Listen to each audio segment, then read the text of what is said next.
경제 소식을 빠르게 전달해 드립니다. 네, 오늘 굿모닝 경제는 이인철 참 좋은 경제연구소장과 함께하겠습니다. 어서 오십시오. 어서 오세요.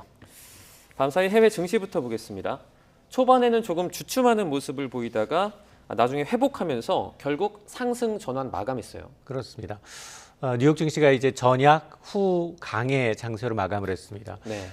뉴욕 증시의 주요 이슈가 사실은 한 9월까지는 별로 없어요. 그러다 네. 보니까 전날 발표됐던 FOMC 의사록을 되새김질하면서 이게 증시에 좋을까 나쁠까 이러다 보니까 변동성이 좀 커졌고요. 네. 그리고 발표되는 경제 지표, 기업 실적에 이목이 집중이 되고 있는데 일단 미 연준의 의사록을 통한 7월에 이제 2연속 자이언트 스텝을 단행하면서 굉장히 좀 우려가 컸었는데 연준 내부의 의견을 좀 보니 하이 인플레이션을 억제하기 위해서 금리 인상 기조는 계속해서 가져갈 것이다라는 걸 확 재확인해 줬어요. 네.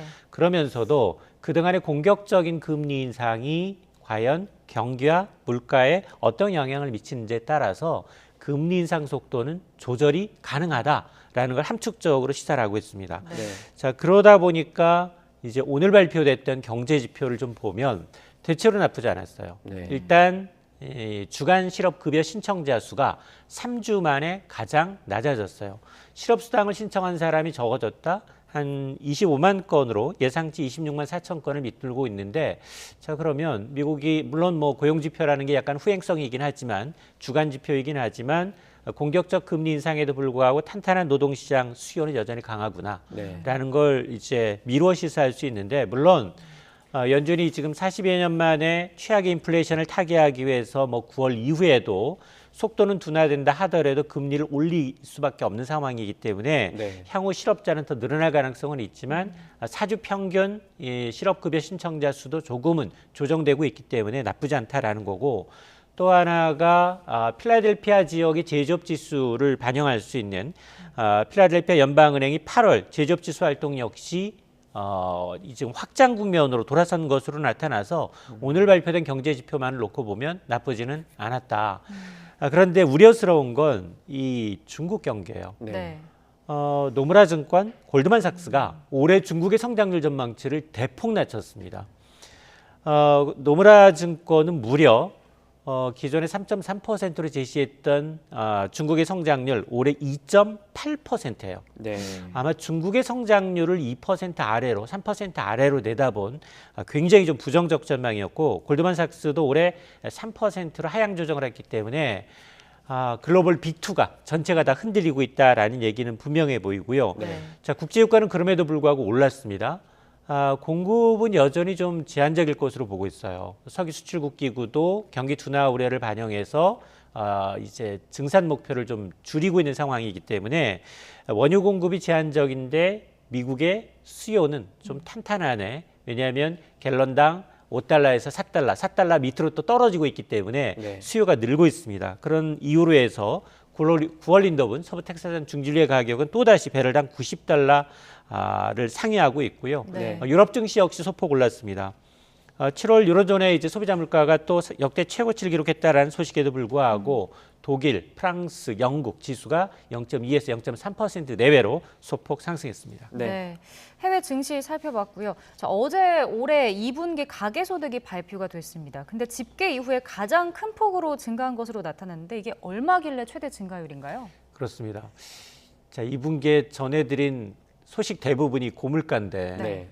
물가 뭐 월급 빼고 다 올랐다고 하는데 어떻게 2분기 소득이 역대 최대로 증가할 수 있겠느냐 의문을 제기하시는 분들이 있을 거예요. 근데 네. 이제 좀 곰곰이 돌이켜 보면 2분기 새 정부가 들어서면서 소상공인에 대한 굉장히 대폭적인 이제 지원이 있었고요. 또 사회적 거리두기가 해제가 되니까 모처럼 만에 나들이 수요가 굉장히 늘었어요. 네. 그리고 뭐 계속해서 이제 월간 단위로 발표되고 있는 취업자 수를 보게 되면 80만 명 넘게 계속 취업자가 늘고 있거든요. 네. 자, 이런 것들이 반영이 된 건데 이 조사는 매달 통계청이 전국에 있는 7,200개 가구를 대상으로 조사한 결과입니다. 네. 2분기 월 평균 가계소득이 483만 1,000원인데 1년 전에 비해서 두 자릿수 12.7%나 증가했다는 겁니다. 네. 야, 월급이 두 자릿수 증가한 일이 있나 싶을 정도인데 여기에 물가가 2분기에 너무 많이 올랐잖아요. 물가 빼버리면 그러면 실질소득이 나오는데 물가를 뺀 실질소득도 6.9%나 늘었다는 겁니다. 네. 이래서 이제 명목소득, 실질소득 모두 분기 기준 역대 최대 증가율을 기록하고 있는데 도대체 2분기 소득 어떤 소득이 늘었냐를 좀 따져보게 되면 이전 소득이 가장 많이 늘었어요. 네. 이전 소득이라는 건 뭐냐? 코로나 손실보전금과 같은 이 지원금, 정부가 준 돈이에요. 정부가 준 돈이 무려 1년 전에 비해서 44%가 늘어난 겁니다. 네. 그러니까 가장 큰 게 이전 소득이었고 두 번째가 사회적 거리두기 해제로 인해서 서비스업 업황이 나쁘지 않았거든요. 외식도 좀 하게 되고 여행도 좀 하게 되다 보니까 사업 소득이 14.9% 늘었는데 이거 역시 역대 최대 증가폭입니다. 그러니까 네. 그동안 억눌렸던 보복 소비가 이 서비스업 활동에 영향을 미쳤고요. 또 근로소득도 임금도 5.3%가 늘었는데 한마디로 2분기 가계소득은 정부의 지원금, 사회적 거리두기 해제로 장사가 비교적 됐다, 잘 됐다라는 겁니다. 그러니까 네. 이 두 개가 해당 안 되시는 분들은 체감이 잘 안 될 거예요. 네. 이제 월급이 늘었는데도 이 말을 붙여야겠습니다. 수치상 월급이 늘었는데도 서민들의 삶은 참 빡빡합니다. 실질 소비는 소폭 증가에 그쳤다고요. 맞습니다. 아니 소득이 역대 최대 증가를 했다면 네. 지갑에서 돈이 좀 풀려야 되는데 좀 씀씀이는 어땠을까? 가계 지출을 좀 따져보게 되니까 가구당 월 평균 소비 지출은 261만 9천 원입니다. 네. 1년 전보다 5.8% 증가에 그쳤어요. 네. 아니 소득이 12% 넘게 늘었는데 지출은 소득 증가율의 절반에도 못 미치고 있다는 겁니다. 특히 여기다 물가 상승을 고려한 실질 소비 증가율은 제로예요. 네. 0.4% 증가에 그쳤거든요. 그러니까 무슨 말이냐? 한마디로 2분기 가계 소득은 좀 넉넉하게 늘었는데도 불구하고 네. 고물가 때문에 꼭 필요한 거, 살 것만 샀다. 소비가 실질적으로 늘어나지 않았다라는 건데 자, 이러면 이제 소비가 늘었는데 전 계층이 고르게 늘었느냐? 우리가 이제 소득 분배율, 소득 격차, 양극화를 얘기하게 되는데 네. 모든 계층에서 소득이 늘어나는 거 맞습니다.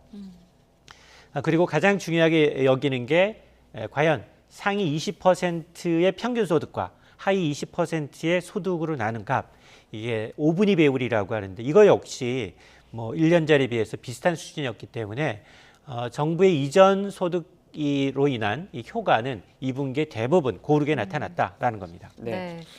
자, 국내 코스피 상장사들은 올해 상반기에 역대 최대 영업이익을 낸 것으로 좀 나타났는데 이게 지금 경기 둔화를 좀 고려해 보면 나름 괜찮은 결과로 나온 거 아닌가요? 맞습니다. 2분기 보면 글로벌 전 세계적인 트렌드를 보면 코로나19 사태가 지속이 됐죠. 네.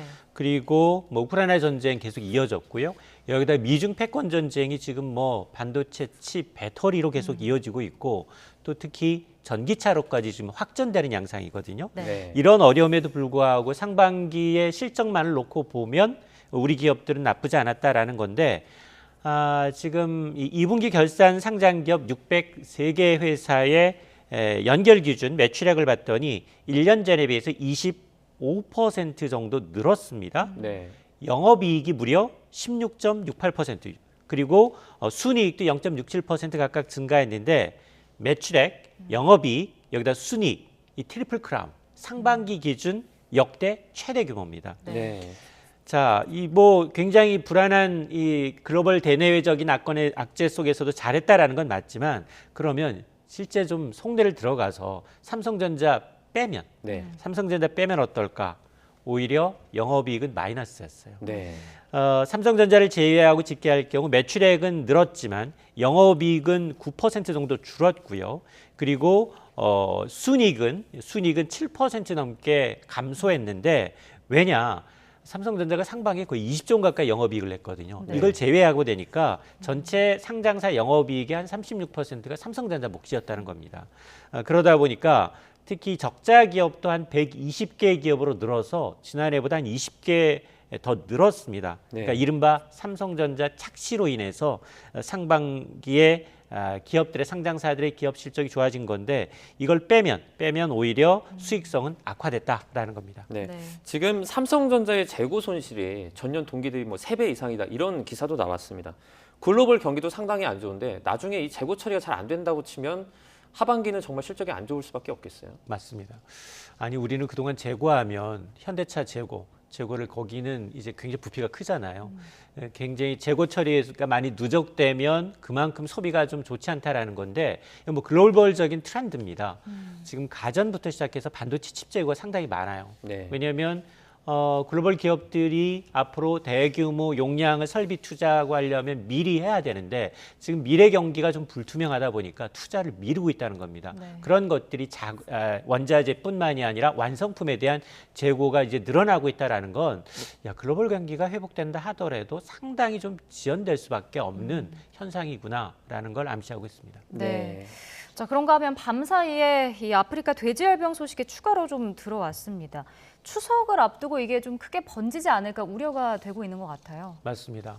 올해 들어서 벌써 두 번째거든요. 강원도 양구에서 지금 그 아프리카 돼지열병 바이러스가 검출이 돼서 지금 방역 당국이 비상이 걸렸습니다. 자, 이렇게 그 아프리카 돼지열병 그 치명적인 게 이게 전파력이 상당히 강하기 때문에 네. 발생한 지역은 일단 차단을 합니다. 48일 동안 시간 출입 동안 이제 외부인의 차량이든 사람의 출입을 좀 금지하고 있고요. 네. 또한 소독과 역학 조사를 통해서 긴급 방역 조치에 들어간 상황인데 여기에서 발생했기 때문에 두 마리가 이제 이 균이 발생했지만 이 농장에서 사육하고 있는 5,600여 마리의 돼지는 모두 살처분됩니다. 네.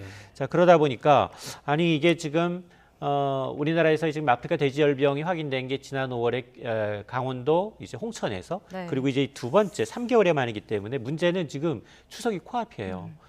지금 돼지고기 가격 올랐습니다. 매달 전해드리고 있고 지금 수입산의 경우에는 할당 관세를 제로로까지 낮춰서 풀고 있음에도 불구하고 이렇게 되면 추석에 돼지고기 먹기 좀 어려워지는 게 아니야? 라는 우려가 있을 수밖에 없는데 일단 정부의 입장은 그겁니다.